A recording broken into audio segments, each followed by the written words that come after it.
Hello, আসসালামু আলাইকুম। Family kitchen থেকে আমি আজকে আপনাদেরকে দেখাবো একটা স্পেশাল পাস্তা রান্নার রেসিপি। আমি এখানে পাস্তাটা চুলায় দিয়ে দিয়েছি সিদ্ধ হওয়ার জন্য, সাথে একটু লবণ দিয়ে দিয়েছি পাস্তার ভিতরে এবং তেল দিয়ে দিয়েছি, যাতে পাস্তাটা একটা গায়ের সাথে একটা না লেগে যায়। পাস্তা রান্না করতে আমার যা যা লাগবে, এখানে আমি 3-4 কোয়া রসুন ভালো করে কেটে নিচ্ছি।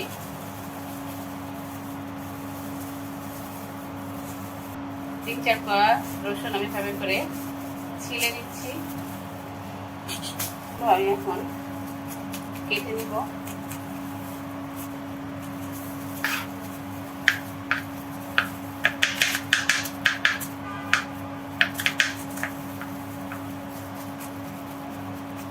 এখানে আগে থেকেই কুচি করে রাখা ছিল কিছু পেঁয়াজ এবং কাঁচামরিচ।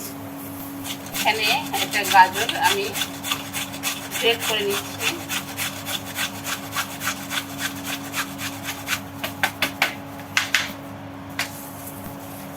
এখানে একটা টমেটো নিয়ে নিচ্ছি আমি এই পাস্তার জন্য। টমেটোটা আমি ধরে কুচি কুচি করে কেটে নিচ্ছি।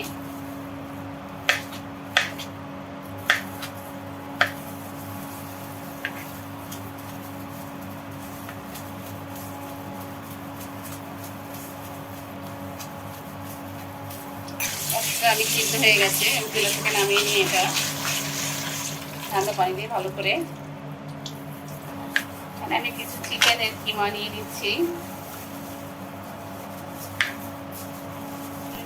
দিয়ে দিলাম কিছু লবণ, পরিমাণ মতো একটু লবণ, এরপরে দেব গোলমরিচের গুঁড়া, এরপরে দেবো একটু গরম মশলা, একটু চাট মশলা। দেন এটা সব কিছু একসাথে করে মাখিয়ে নিব চিকেনটার সাথে। এরপরে দিয়ে দেবো এখানে 1 চামচের মতো সয়া সস। এরপরে দিয়ে দেবো এখানে 1 টেবিল চামচের মতো টমেটো কেচাপ। এখন আবার ভালো করে মাংসটার সাথে মাখিয়ে নেব। মাখিয়ে এটা 5 মিনিটের জন্য ম্যারিনেট করে রাখবো। চুলায় একটা কড়াই বসিয়ে নিয়েছি, সেটা গরম হয়ে গেছে। এখানে আমি 1 টেবিল চামচের মতো তেল দিয়ে দিলাম।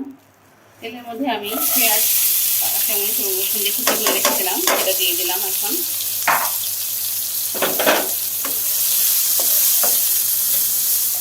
দিয়ে দিলাম পরিমাণ মতো লবণ এবং গোলমরিচের গুঁড়া।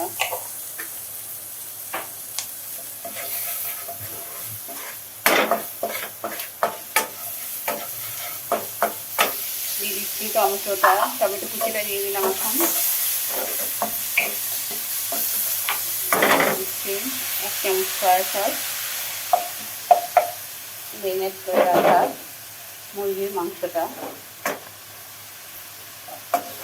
মুরগির মাংসটা সিদ্ধ হওয়ার জন্য দিয়ে দিলাম সামান্য পরিমাণে পানি।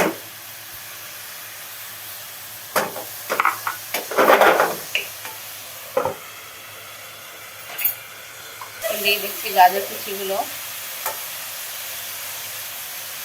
দিয়ে দিচ্ছি পাস্তা, সিদ্ধ করা পাস্তাগুলো দিয়ে দিলাম।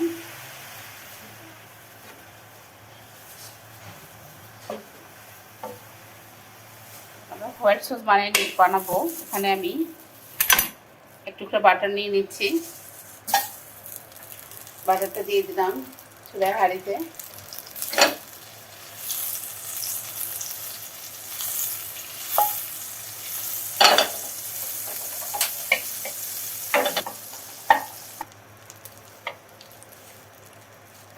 বাটারটা মেল্ট হয়ে গেছে। এখন আমি এখানে আমি এক মগ দুধ দিয়েছি, তার মধ্যে 2 চামচ কর্নফ্লাওয়ার এবং 1 চামচ ময়দা দিয়ে দিয়েছি। সেটা আমি এখন এই বাটারের ভিতরে দিয়ে দিলাম। 1/2 চামচ গোলমরিচ এবং সামান্য পরিমাণে লবণ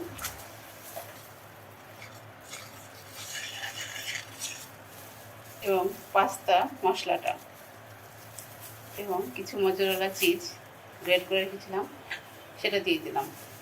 এর সাথে এটা ভালো করে মিক্স করে নিব।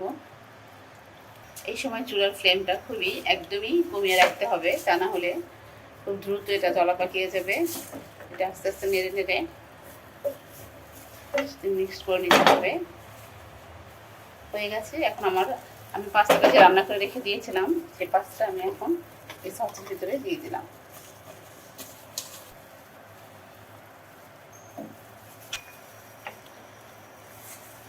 এখানে আমি কিছু পুদিনা পাতা, শুকনো পুদিনা পাতা আমি গুঁড়া করে রেখেছিলাম, সেগুলো দিয়ে দিলাম। পুদিনা পাতা একটা আলাদা ঘ্রাণ আছে। তৈরি হয়ে গেছে আমার স্পেশাল পাস্তা রান্না। কিছু গোলমরিচের গুঁড়ো দিয়ে দিলাম গার্নিশের জন্য। হয়ে গেল আমাদের স্পেশাল পাস্তা রান্না। স্পেশাল এই কারণে যেহেতু আমার ছোটো ছেলে আজকে এটা রান্না করেছে, তাই আমার কাছে এটা খুবই স্পেশাল। আপনাদের যদি এই রান্না ভালো লাগে তাহলে অবশ্যই বাসায় ট্রাই করবেন এবং আমাদের সাথে এতক্ষণ থাকার জন্য আপনাদেরকে অনেক ধন্যবাদ। আসসালামু আলাইকুম।